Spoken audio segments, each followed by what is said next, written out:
Vítejte u mého dalšího videa, jmenuji se Veronika a jsem make-up artistka. A v dnešním videu vám ukážu, jak se líčím posledních pár dní a jaké produkty k tomu používám. Děkuji, že sledujete můj kanál, že ho odebíráte a jdeme na to. Takže jako obvykle začínám přípravou pleti. Nanesu sérum Beauty of Joseon.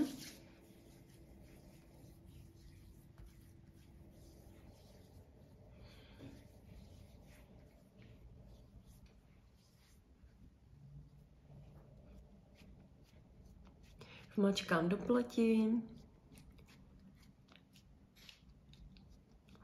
a když sérum lepí, nanáším oční krém, také od Beauty of Joseon. Toto je takový lehčí krém, takový něco mezi sérem a krémem.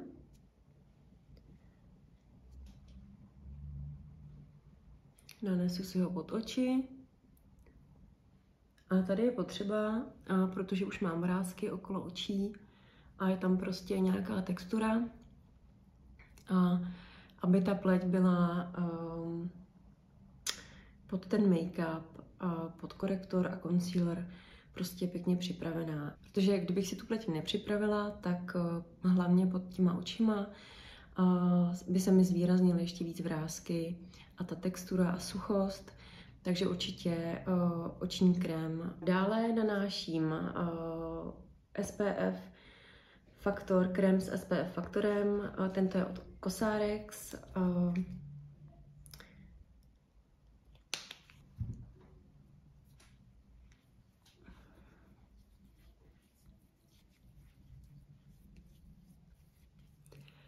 A natřu si ho na celý obličej v docela velké množství.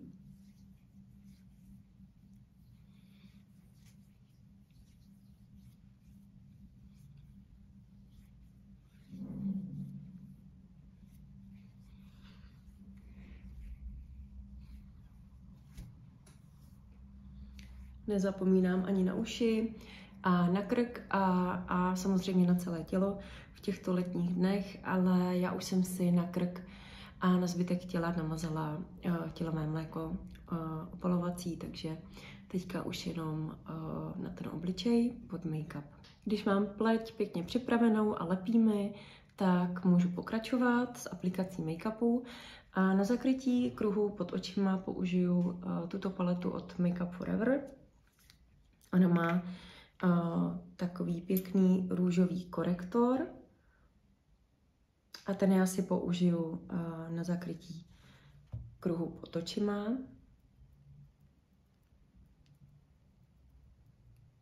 Zahřeju si ho v dlaní a štětečkem ho naberu a musím ho použít jenom menší množství, protože tady ty korektory, oni jsou krémové a kdybych dala velké množství pod to oko, tak se mi zvýrazní textura a bude mi víc samozřejmě ten produkt ve vráskách krýsovat a prostě to nebude vypadat hezky. Takže dávám jenom slabou vrstvu a jenom tam, kde mám nejvíc té tmavosti.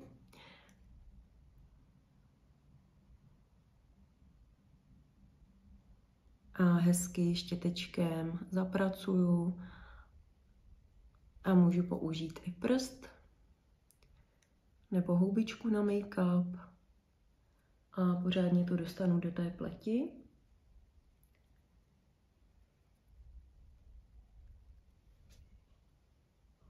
Vidíte, že už je to docela rozdíl. A víc ho dávat nebudu, protože, jak jsem říkala, čím méně produktu, tak tím lépe. Dále mám tady make-up. Já jsem si koupila nové make-upy do kitu. Jsou to make-upy od Dioru. I když můj podtón je neutrální, tak momentálně mi víc sedí make-up s teplým podtónem, takže teď používám odstín 2 s žlutým podtónem, který mi jde lépe k mému odstínu pokožky zbytku těla. Vždycky byste se měli podívat na odstín kůže na zbytku vašeho těla, nejen na to, jak vypadá pleť na vaší tváři, protože my chceme, aby se vlastně ta pleť sjednotila i se zbytkem těla, aby to bylo pěkně v harmonii a nevypadali jsme jako když máme nasazenou hlavu na zbytku těla. S tím výběrem odstínu pro vás je to někdy trošku složitější. Určitě bych nedoporučovala si kupovat make-up přes internet. Tam opravdu se spíš netrefíte. Zašla bych si spíš do Sephory, kde vám všichni určitě velmi rádi poradí s výběrem toho správného odstínu. Takže já si menší množství naberu takto na dlaň a dneska použiju rozesňovač tekutý od Inglotu a trošku si ho přimíchám do toho make-upu, protože dneska bude krásný den, slunečný a ten rozesňovač potom v tom make-upu se krásně třpítí na té pleti. Rozmíchám si to v dlani a nanesu na tváře, po pleti rovnoměrně. Dneska si ten make-up klidně takhle rozmažu prstama.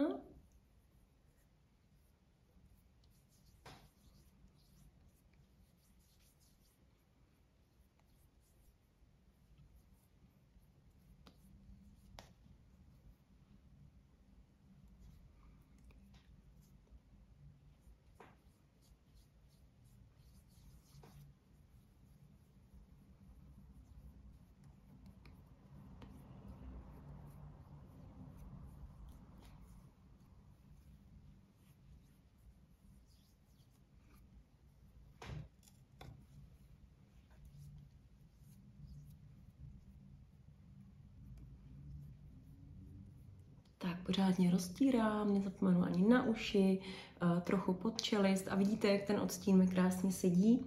A tento make-up Dior Backstage má takovou středně krycí schopnost, takže všechny ty nedokonalosti, které já na pleti mám, mi pěkně schoval a pleť sjednotil a krásně se roztírá. A on je takový lehoučký, takže ta pleť vypadá pořád krásně jako pleť, krásně se leskne a přitom vydrží na pleti velmi dlouho. A teď přicházím na řadu concealer. Tento mám od značky Kosas, odstín 03V. Naberu si ho trochu zase do dlaně a štětečkem můžu klidně tím samým, kterým jsem zapracovávala korektor pod oči. Naberu si trochu na ten štěteček a tam, kde potřebuju projasňovat, to znamená okolí očí,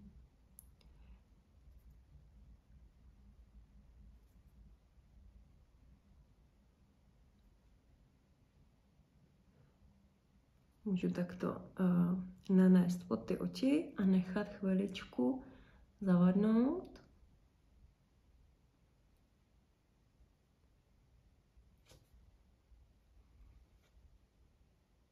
Na bradu, čelo,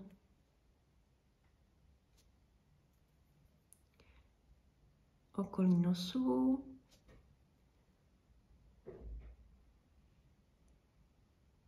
na hřbet nosu taky můžu a do vnějšího koutku oka.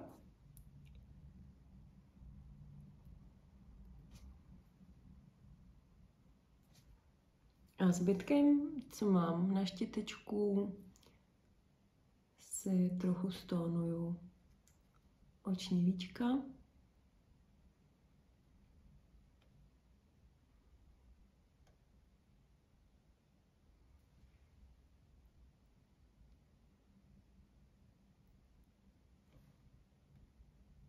A toto je look, který nosím poslední týden. Tak jsem si říkala, že vám to natočím. To je takový jednoduchý a celkem rychlý make-up.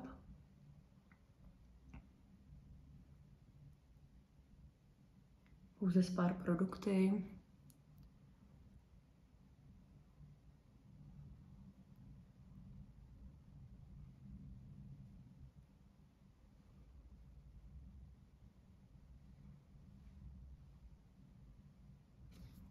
A zapracovat můžu klidně beauty blenderem anebo prsty.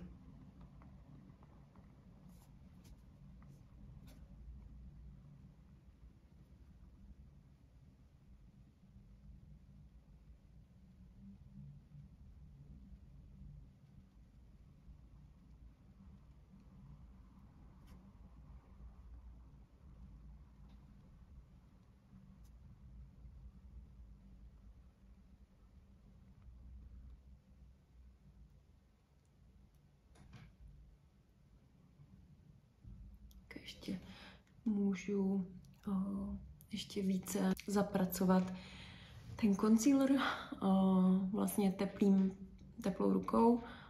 To velmi pomůže zapracování do té pleti. Hlavně v okolí nosu. U toho chřípí, tak tam je pořádně potřeba zapracovat jako dovnitř. A toto je základ, na který já vždycky použiju ještě setting spray od Benefitu. Všechny ty krémové textury přestříkám a aby se spojily dohromady.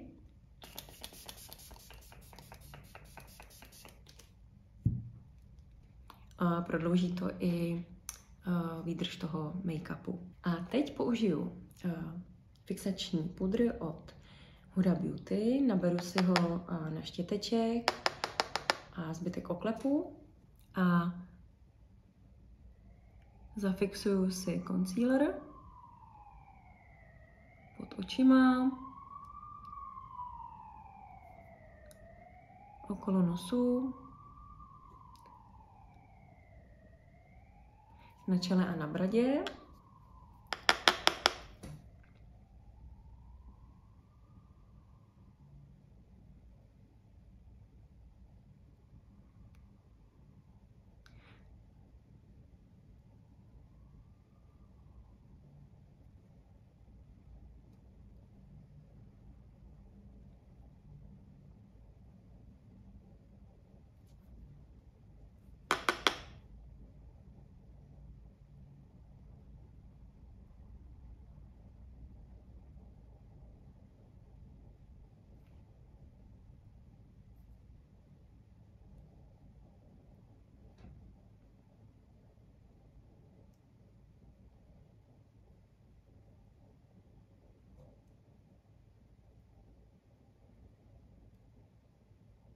Vyčišu si obočí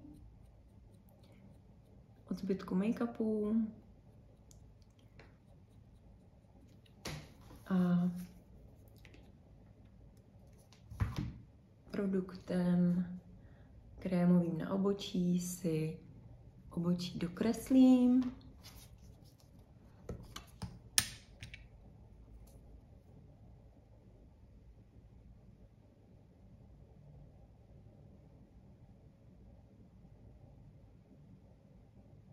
Hlavně tam, kde chybí, to znamená na konci dokreslím ocásek.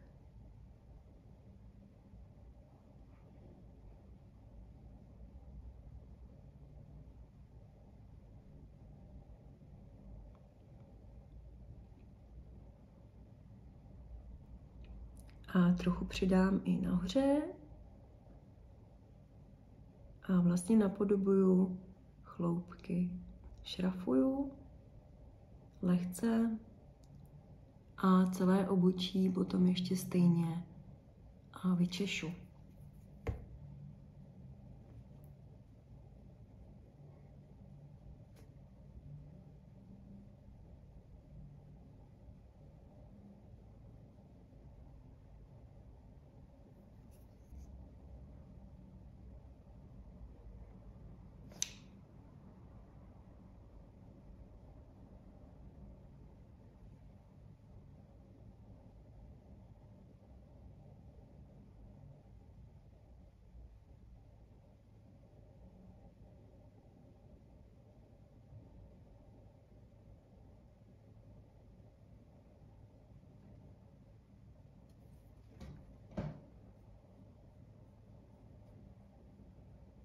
Můžu použít i gel pro zafixování, tento je od Kryolanu.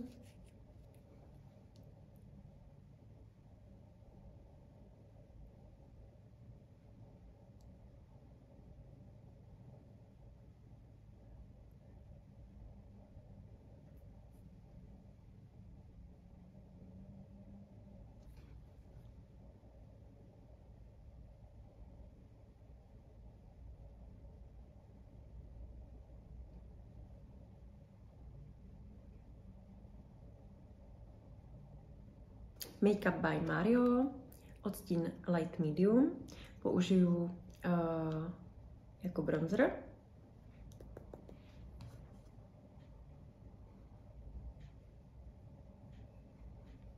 Na lícní kosti a trochu podně od ucha ke koutku rtů. Vytvořím si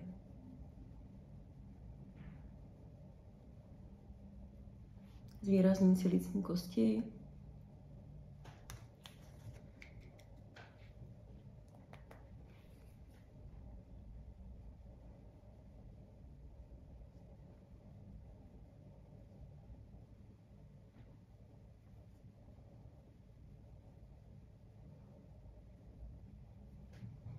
Na čele a spojím to. Hezky to spojím.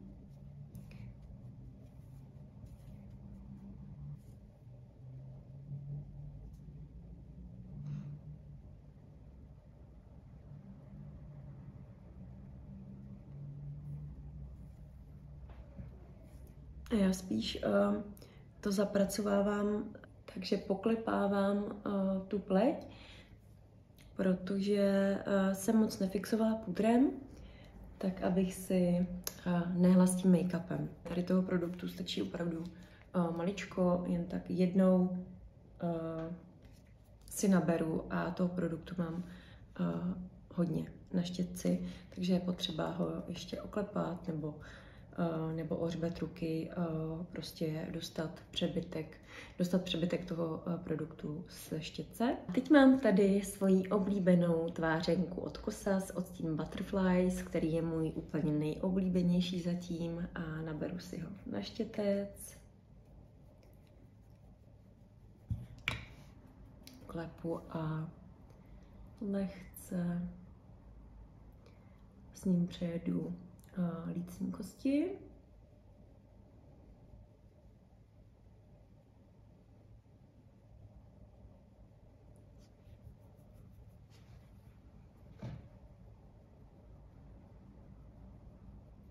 A já si vlastně tu tvářinku dávám také na oční víčka.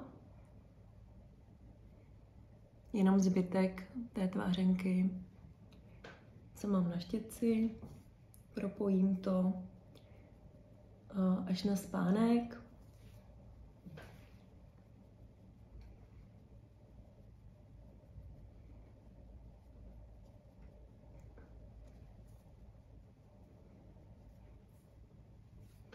Můžu dát i trochu na hřbet nosu.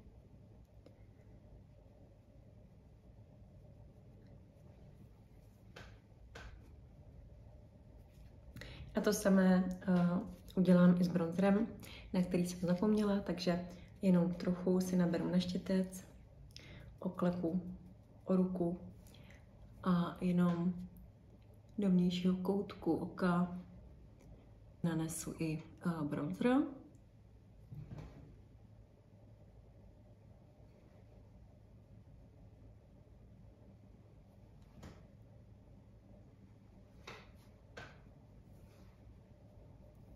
Na kleštičku si řasy.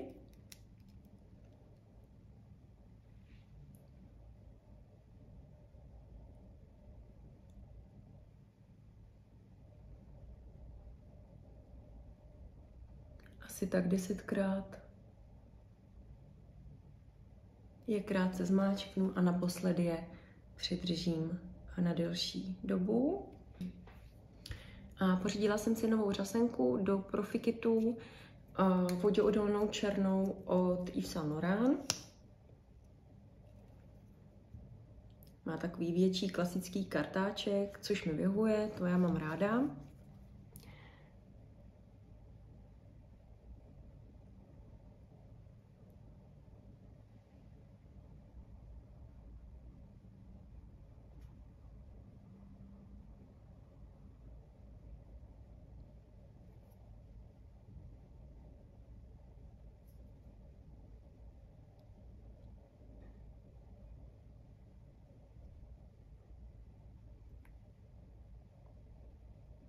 Nejlepší asi je se dívat dolů na sebe, do zrcátka a nanášet řasenku. Suchou vatovou tyčinkou si opravím řasenku. A ta řasenka musí být suchá. Musí zaschnout, aby šla takhle hezky. Suchou štětičkou a dolů. A na rty použiju tento multifunkční produkt od značky Milk. Tento produkt je na tváře i na rty.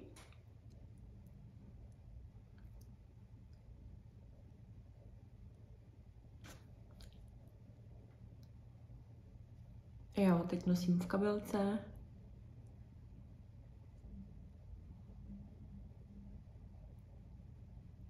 On tak jako zvláštně voní, ale je to docela příjemný a na rtech to vypadá moc hezky. Na tvářích taky, ale je potřeba to zafixovat určitě. A jako poslední věc, co já udělám dneska, zafixuju setting sprayem od Benefitu.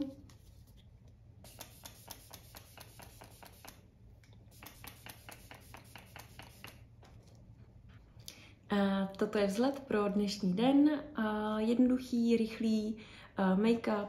Já doufám, že se vám video líbilo, že jste se ho užili a já se budu zase někdy těšit příště u dalšího videa.